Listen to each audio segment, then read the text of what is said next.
All right, thank you for coming back here. On this video, what I'm going to try to do is explore what's wrong with the 49ers, 3-4, entering this week 8 game against the Dallas Cowboys.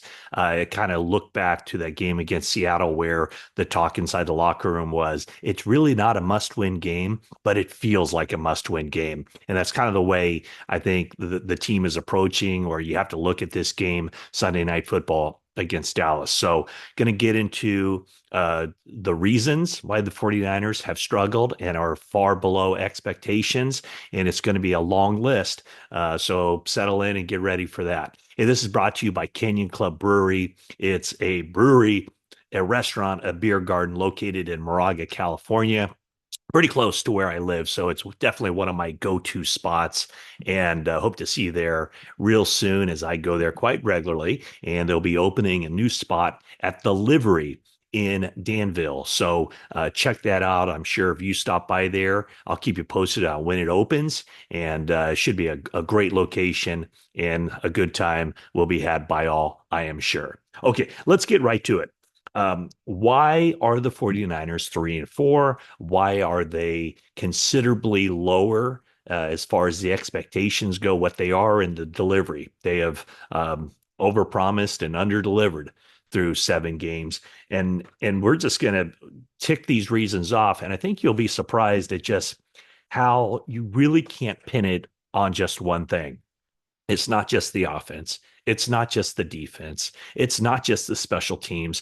It is a combination, truly a combination of every area of this team that has underperformed and to this point have not shown the consistency it takes to be a playoff team, let alone a team that can make a deep playoff run and get back to the Super Bowl. So as they head into this game, the offense is clearly the strength of this team. They're third in the NFL in yards per game.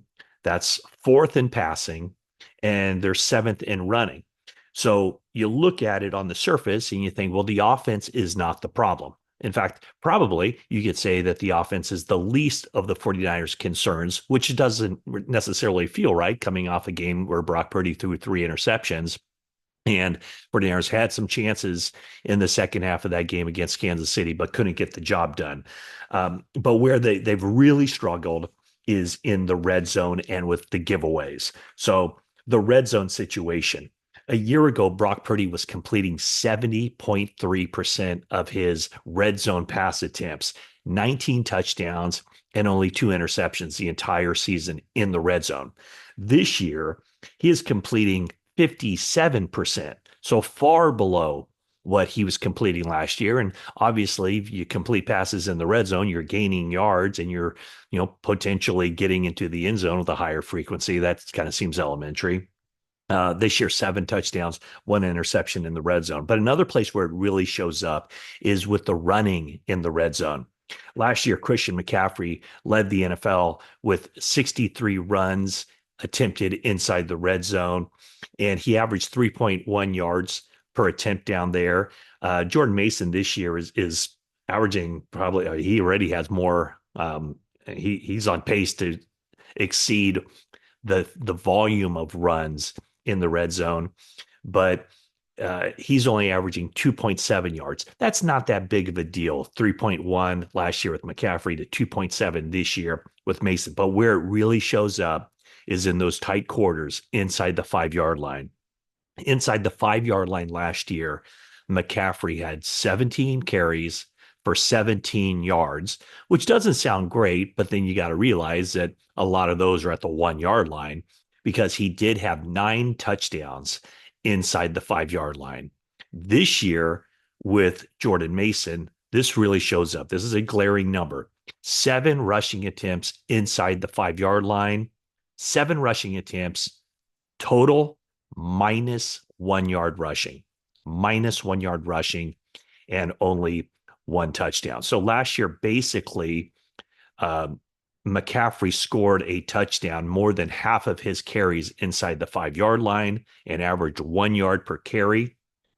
This year, Mason has 7 rushing attempts inside the 5, only 1 touchdown, and -1 yard total. So we saw it in this last game where um, Brock Purdy obviously had a bad game, but he did score 2 touchdowns on quarterback sneaks. And the 49ers got inventive with one of those quarterback sneaks where they pulled the guard and gave the illusion of a play that was definitely different than a quarterback sneak.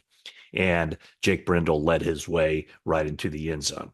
So the offensive issues are definitely plaguing the 49ers this season, but it's not offensive issues all the way around. Now, of course, they're going to have to make some adjustments with Brandon Ayuk out for the season. This upcoming game against Dallas, where we don't know the status of both Deebo Samuel as he was released from the hospital on Tuesday after being treated for pneumonia, and also Juwan Jennings, who missed the last game with a hip injury. So 49ers are going to have to make some adjustments offensively, but at least they have a week to prepare for it, where they didn't have a week to prepare for playing a second half of a game without Deebo Samuel and Brandon Ayuk. They knew going into that game that Jennings wasn't going to play, but to be down all three receivers, they kind of had to make some adjustments on the fly against Kansas City. So we'll see what they're able to come up with against the Dallas Cowboys. Defensively, that's been probably the most disappointing area for the 49ers, because defense was supposed to kind of lead the way. And this was supposed to be a defensive minded team, but the defense is middle of the pack. There's no other way to say it. A middle of the pack defense. They're giving up 318 yards per game. That's 14th best in the NFL. Their pass defense is ranked 16th in the NFL, and their run defense is 12th. Points allowed per game, 22.6. That's middle of the pack. That's 16th. And so where that really shows up, I think, is third downs, where this year the 49ers are near the bottom, 28th in the NFL, in allowing the opposition to keep drives alive 45.6% of the time on third downs. So that has been an issue. The 49ers defense played, I would say, by and large, very good against Kansas City, especially the passing game, picking off Patrick Mahomes a couple of times, but they weren't able to get off the field consistently on third downs. That has been a major thing. The interesting thing, and I mentioned that the takeaways or the giveaways for the 49ers offense, that's up this year. The takeaways are about what the 49ers were last year, when they had a +10 in the takeaway giveaway category. This year, they're on pace to be what they were last year, maybe even generate more takeaways.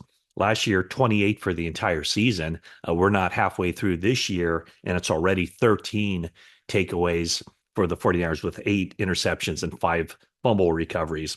But offensively, they're giving it up way more. Last year, 12 interceptions the entire year. This season, already 7 for Brock Purdy. And then as far as the fumbles, last year, 6 lost fumbles the entire season. This year, 4 lost fumbles already. So 49ers as a whole, a +2 in the takeaway giveaway. Now, their opponent, this is where, and I realize that that the turnovers are very difficult to predict, but this is where Dallas has really been bad. They've only taken the ball away 5 times through their 6 games, while giving it back to the opposition 11 times. So they're a -6. That's an area where the 49ers, if they're going to win this game, they got to cash in on that area. Okay, so defense has not been good, been middle of the pack. That's not good enough for this defense, where the 49ers are what they expect it to be. And then kind of the icing on the cake as far as why the 49ers have been so bad this season. I say so bad, the 3-4, but nobody expected the 49ers to be 3-4. 5-2 at this point probably would have been about the lowest of expectations. But, the losses to Arizona, the loss to the Rams when they had huge second half leads. That's why the 49ers find themselves in this predicament of 3-4 and facing a very important game against the Dallas Cowboys. Okay, where the 49ers have really, really been bad, special teams. We're talking, and it's not just one area of special teams. It's been giving up a fake punt, a blocked punt, the kickoff returns that they've allowed, the punt returns that they've allowed, and then also a fumble on a kickoff return. And I mean, I look at Mitch Wishnowski's ledger last year, net punting. The old special teams coach, the late great Bruce D. Haven, would always pull aside me and Cam Inman, and he'd say, "Why do you guys always talk about gross punting average? How you measure a punter and a special teams is net punting average." And at that time, many years ago, 38 yards was considered a very good net punting average, 38 yards. Now, with directional punting and everything else, and bigger legs probably, as far as being able to put it out there further from the punters as they've evolved. Now it seems to be up, north of 40 yards is what's considered good. Last year, Mitch Wishnowski had a very good net punting average of 42.7.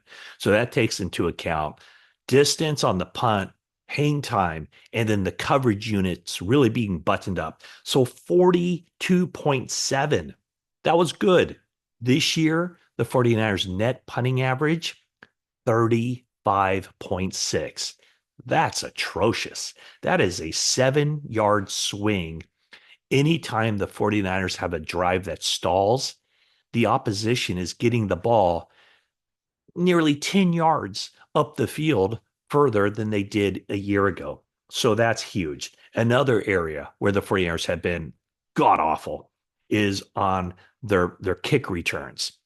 They've only had 8 kickoff returns, and they've averaged 26 yards on those 8 returns, which means the opposition is doing a much better job of booting the ball through the back of the end zone and not allowing the 49ers to return the ball. And when the 49ers do return it, they're not getting much out of it.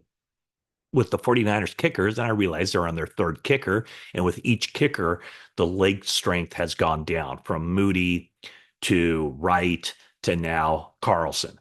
But the 49ers have allowed 15 kickoff returns. The opposition is averaging 33.2 yards on those kickoff returns with 1 touchdown.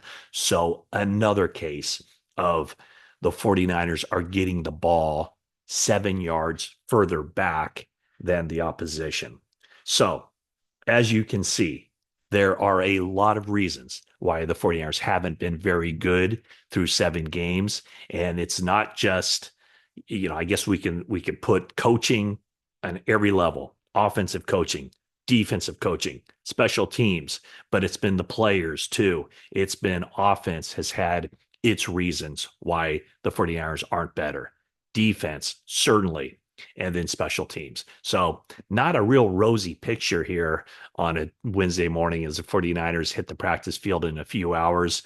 Thanks for watching. Please subscribe, turn on your notifications, like, comment, all the above. And then later in the day, we'll find out what exactly the status is. Would Deebo Samuel be on the practice field today? How is he as far as his breathing and being able to catch his breath? Juwan Jennings with his hip, Chris Conley with his ankle, George Kittle, most importantly, probably as far as what the 49ers can do offensively against Kansas City. George Kittle has a foot sprain. So we'll have some of those updates as far as what the 49ers, how they look on the practice field as they start preparations to face the Dallas Cowboys. That's it for now.